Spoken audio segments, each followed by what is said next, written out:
9월 6일 월요일 새벽 예배를 하나님 앞에 드리도록 하겠습니다. 먼저 사도신경으로 신앙 고백드립니다. 전능하사 천지를 만드신 하나님 아버지를 내가 믿사오며 그 외아들 우리 주 예수 그리스도를 믿사오니 이는 성령으로 잉태하사 동정녀 마리아에게 나시고 본디오 빌라도에게 고난을 받으사 십자가에 못 박혀 죽으시고 장사한 지 사흘 만에 죽은 자 가운데서 다시 살아나시며 하늘에 오르사 전능하신 하나님 우편에 앉아 계시다가 저희로서 산 자와 죽은 자를 심판하러 오시리라. 성령을 믿사오며 거룩한 공예와 성도와 서로 교통하는 것과 죄를 사하여 주시는 것과 몸이 다시 사는 것과 영원히 사는 것을 믿사옵나이다. 아멘. 자, 오늘 이 새벽에 보실 말씀입니다. 이 새벽에 보실 말씀은요, 누가복음 6장 4절에서 7장 7절까지의 말씀입니다. 누가복음 6장 4절에서 7장 7절까지의 말씀입니다. 먼저 말씀 읽고 돌아오도록 하겠습니다. 정지 버튼 눌러주세요.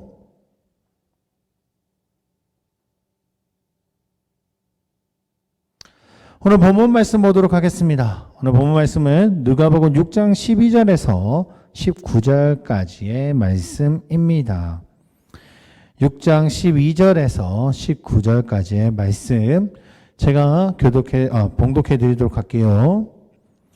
이때 예수께서 기도하시러 산으로 가사 밤이 새도록 하나님께 기도하시고 밝음에 그 제자들을 부르사 그 중에서 12를 택하여 사도라 칭하셨으니 곧 베드로라고도 이름을 주신 시몬과 그의 동생 안드레와 야고보와 요한과 빌립과 바돌로메와 마테와 도마와 알페의 아들 야고보와 셀롯이라는 시몬과 야고보의 아들 유다와 예수를 파는 자들 가룟 유다라. 예수께서 그들과 함께 내려오사 평지에 서시니 그 제자들의 많은 무리와 예수의 말씀을 듣고 병고침을 받으려고 유대 사방의 예루살렘과 두로와 시돈의 해안으로부터 온 많은 백성도 있더라. 더러운 귀신에게 고난받은 자들도 고침을 받은지라. 온 무리가 예수를 만지려고 힘쓰니 이는 능력이 예수께로부터 나와서 모든 사람을 낫게 함이로라. 아멘. 자, 오늘 말씀을 통해서 제자들을 뽑으시다라는 주제로 말씀을 나누고자 합니다. 자, 예수님을 따르는 무리는 그 수가 헤아릴 수 없을 정도로 많아졌습니다. 예수님이 이제 하나님의 기적들을 보여주시기 시작하면서 많은 사람들이 병고침의 은사를 받아보기 위해서, 병고침을 받기 위해서 예수님께 나오는 사람들이 너무너무 많았죠. 그들 중에서도 제자들을 부를 만한 사람들도 매우 많이 있었습니다. 그러나 예수님은 그 중에서 특별히 하나님의 일에 헌신적으로 감당할 수 있는 만한 사람들을 다시 선발해서 뜻을 세우게 됩니다. 자, 이 제자주에서 이제 사도로 세워지게 되는 것인데, 이때 예수님이 제일 먼저 하셨던 것이 무엇이냐 하면, 오늘 보면 12절에서 이렇게 이야기하시죠. 이때 예수께서 기도하러 산으로 가사 밤에 새도록 하나님께 기도하시고, 예수님은 12 제자를 선발하시기 전에 밤을 새워서 기도했다고 합니다. 하나님의 일을 할 때 기도로 시작하는 것이 너무너무 중요함을 보여주시는 것이죠. 하나님의 아들이신 예수님께서 사람의 중심으로 보시고 사람을 선발하는 일이 사실 어려운 일이 아니었을 겁니다. 그러나 예수님은 밤을 새워서 기도하시는 것은 모두 우리에게 큰 모범이 되시기 위함이시죠. 예수님께서 제자들을 세우시는 것은 하나님의 일을 하기 위함이었습니다. 그러나 하나님께 기도하며 능력을 구하는 것은 마땅한 것이죠. 그래야 하나님의 능력만큼 일을 할 수 있기 때문입니다. 기도하는 일은 하나님의 뜻을 알 수 있는 가장 중요한 방법 중 하나입니다. 기도하지 않고 주님의 일은 할 수가 없지요.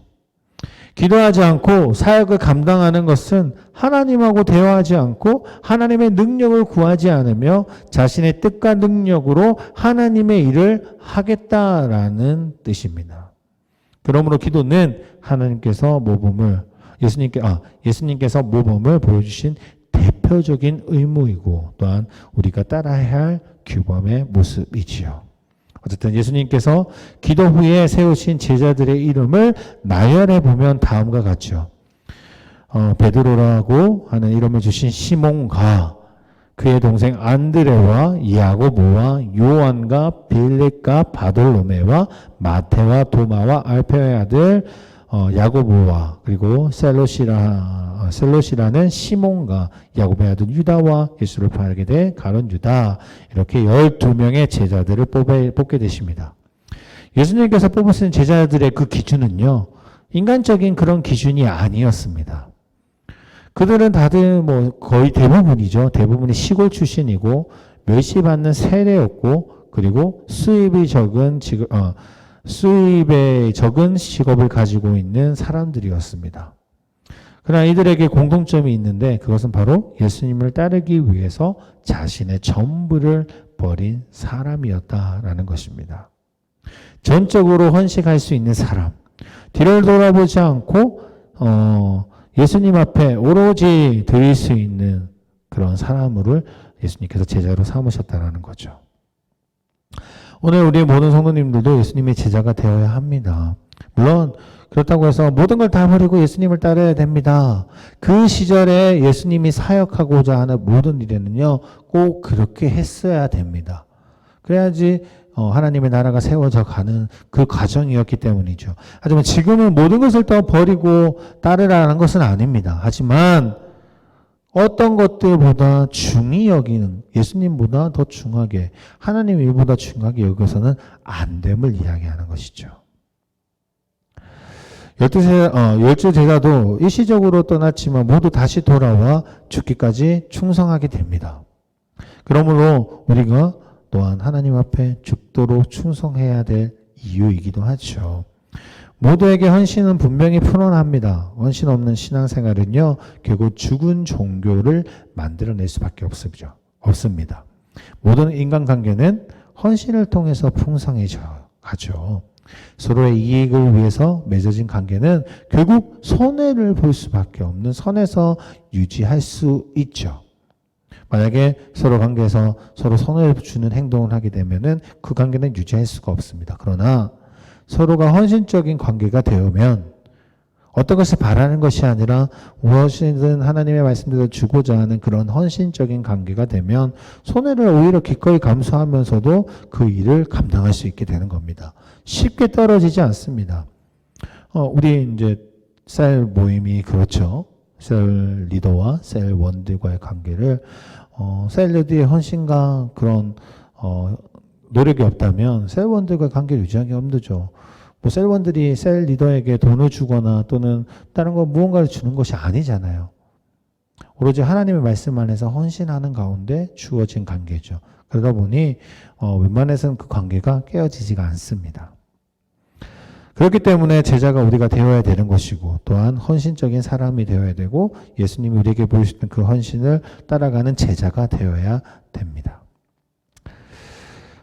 예수님께서는요, 12제자를 데리고 이제 평지로 내려오셨습니다. 그러자 사람들이 몰려오기 시작합니다. 많은 무리들이 예수님께 다가와서 그들이 유대 사방과 예루살렘에 심지어 드로와 시돈과 해안가에서 온 사람들도 있었다고 합니다. 드로와 시돈은요, 당시 지주야에서 가장 큰 항구 도시였습니다. 대도시에 사는 사람들이 예수님의 소문을 듣고 시골까지 찾아온 곳입니다. 예수님의 사역이 얼마나 확대가 되고 있는지를 보여주는 말씀이죠. 그에게 육체적인 문제가 있었고 또한 말씀에 대한 갈급도 있었습니다. 그래서 예수님의 말씀을 듣고 그 다음에 병고침을 받으려고 예수님께 찾아왔다라고 17절에서 이야기를 하죠. 또 귀신 들려서 고생하는 사람들도 찾아와서 그 문제를 해결받게 됩니다. 이든 19절에서 온 무리가 예수님을 만지려고 힘썼다라고도 이야기를 하죠. 이 표현을 볼 때 아마 서로 먼저 예수님을 만지려고 아우성을 쳤다라고 생각이 듭니다. 제자들의 도움이 없이는 이런 혼란 속에서 질서를 잡기는 쉽지 않았을 것입니다. 아직 성령님의 능력을 받지 못한 제자들은요, 바로 이러한 섬김부터 시작하게 되었고, 쉽게 시작되었다는 것을 우리가 짐작할 수 있는 이야기지요. 예수님께서 제자들을 개별적으로 파송한 것은 나중에 10장에서 나오거든요. 10장에서 가서 나오게 되는데 이전에는 제자들은 예수님 곁에서 많은 꾸준한 일들을 감당하게 됩니다. 이렇게 위대한 일들을 시작하기 전에는 제일 먼저 필요한 것은 작은 섬김부터입니다. 그래서 위대한 사역을 마침도 그 작은 섬김에서 끝나게 되죠. 우리가 진정으로 예수님의 제자가 되기를 원한다면 보이지 않는 곳에서 섬기는 모습을 우리가 꼭 필요하다는 겁니다. 사실 눈에 보이는 곳에서 섬기는 것도 섬기지 않는다라는 말은 아닙니다. 하지만 눈에 보이지 않는 섬김들이 사실 너무너무 힘이 들죠.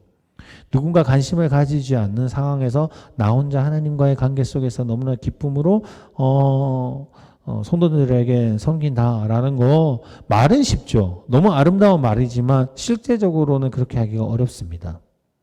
그럼에도 불구하고 정말 중요한 것은 무엇인가 하면요.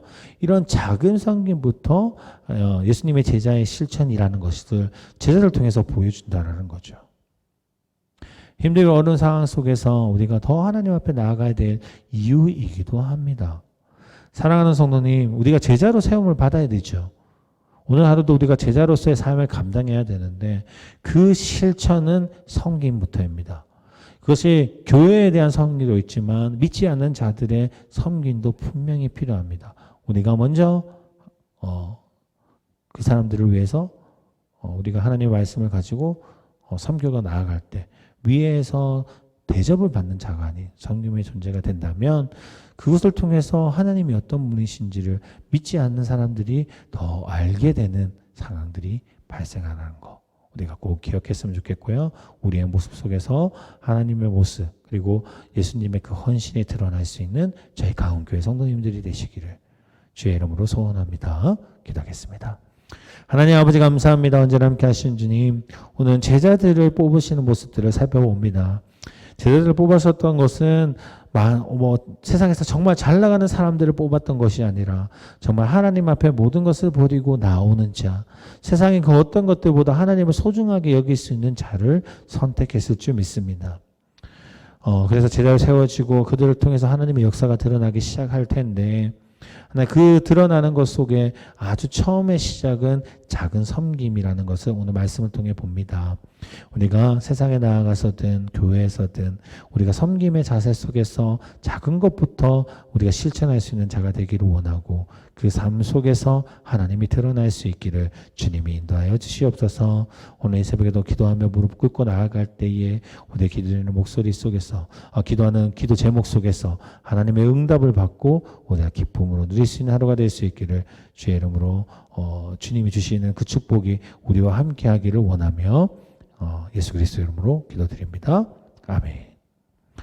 하늘에 계신 우리 아버지여, 이름이 거룩히 여김을 받으시오며 나라의 마옵시오며 뜻이 하늘에서 이룬 것 같이 땅에서도 이루어지리다. 오늘날 우리에게 일용할 양식을 주옵시고 우리가 우리에게 죄지은 자를 사하여 준 것 같이 우리의 죄를 사하여 주옵시고 우리를 시험에 들게 하지 마옵시며 다만 악에서 구하옵소서. 대개 나라와 권세와 영광이 아버지께 영원히 있사옵나이다. 아멘.